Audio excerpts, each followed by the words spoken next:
In the past, we had affordable housing, but can it ever be again?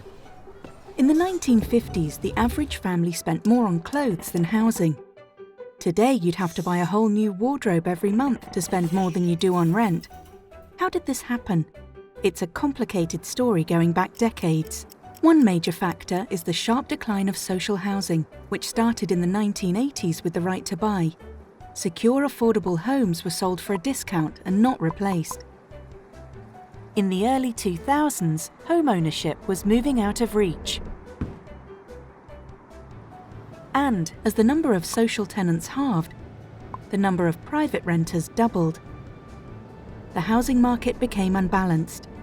Benefit cuts, rising rents and flat incomes have created more housing stress, especially for young and poor renters.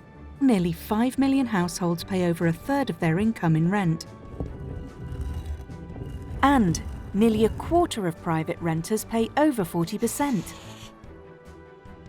It's worse in London and the South East, but affordability is now a problem everywhere. 1 in 3 low-income earners are having to borrow to pay their rent. Without the bank of mum and dad, many renters can't save for a deposit.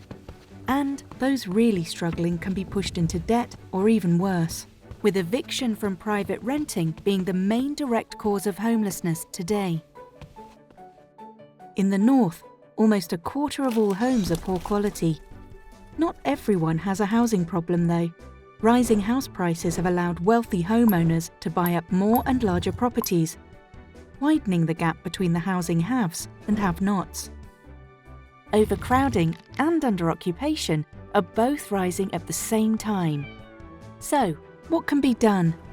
Building more private housing will help reduce rents and the cost of buying. But there will need to be a lot of it to have an impact, and they need to be connected to jobs. To rebalance the housing market, we need a lot more genuinely affordable rented homes. And this is only part of the story. Making housing affordable again will also need action on income, wealth inequalities, and welfare. But it can be done. Housing was affordable in the past, and we can make it happen again.